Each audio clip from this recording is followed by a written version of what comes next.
So the other day was a beautiful day.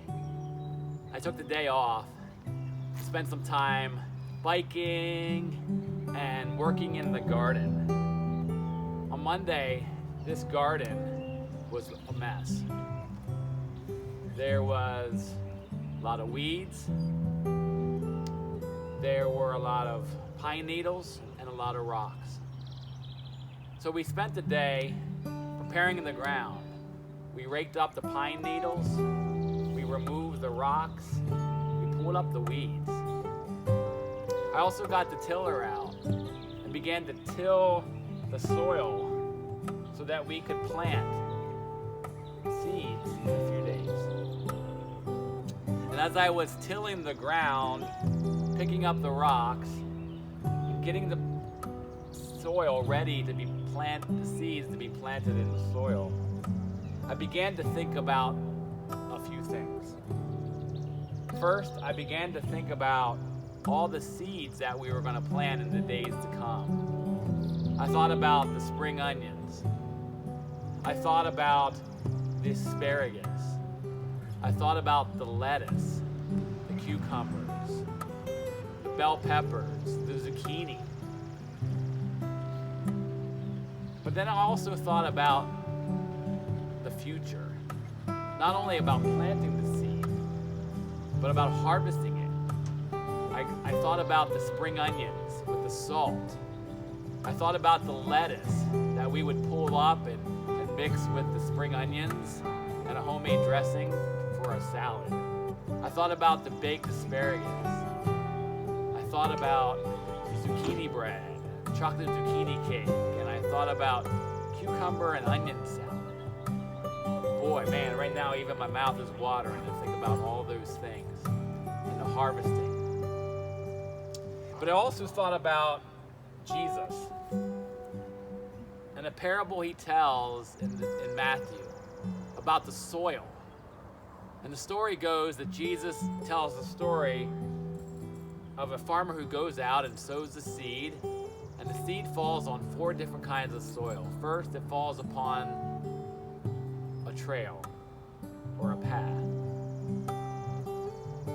And then it falls upon some rocky soil. It falls upon soil with thorns, and it also falls upon good soil. And what we hear later on is that we see that the seed thrown on the rocky path never grow, because the birds come and eat it. And then Jesus says the seed thrown on the rocky ground grows a little bit, but when the sun comes up, the seed dies, the plant dies, because there's not enough depth. The seed thrown upon the thorny ground grows, but then gets choked out. But the good soil, the seed that lands in the good soil, grows 30, 60, or 100-fold. So often when we talk about this parable, we think about the soil. We think about, am I good soil? Am I that kind of soil where the gospel will grow well? But I want to take a moment to think about something else. I want to think about the seed that is planted. In the parable, Jesus tells that he says the seed, when he explains it, he says the seed is the message of the kingdom.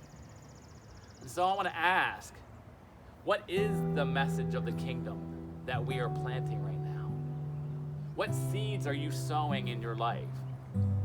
If the seed, according to Jesus, is the message of the kingdom, then what is the message of the kingdom? I believe the message of the kingdom is things like salvation, forgiveness, the fruit of the Spirit, love, joy, peace, patience, kindness, goodness, gentleness, faithfulness, and self-control. And on opposite ends of that, the seed that is not the kingdom are like words like hate, and anger, and fear, and judgment. So how are you sowing seeds in the middle of this pandemic? Are Are you sowing seeds of salvation in your life, in the life of others? Are you sowing seeds of love in yourself, in the life of those you love, those that you disagree with? What about the seed of forgiveness? Are you forgiving yourself? Are you forgiving others? What about the seed of peace? We so desperately need that right now. In our own lives, we need peace.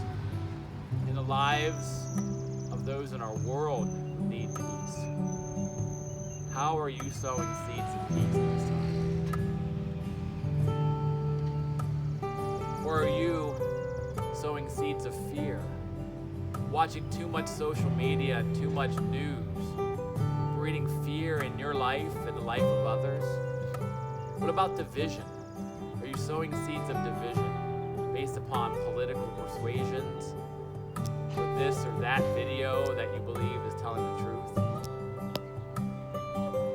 No, if Jesus is calling us to sow seeds of the kingdom, he's calling us to sow the seed of love, joy, peace, patience, kindness, goodness, gentleness, faithfulness, self-control. So I'd encourage you at this time to sow those seeds in your life, in the life of your family, in the life of your neighborhood. In a few months, this garden will have many plants, and we'll reap a harvest of some awesome food. But I'm also looking forward to, in a few months, hearing of the seeds that were planted in our lives and reaping a harvest of salvation, of love, of joy, of peace, and patience, and kindness, and all the fruit of the Spirit that in the midst of this time we've planted.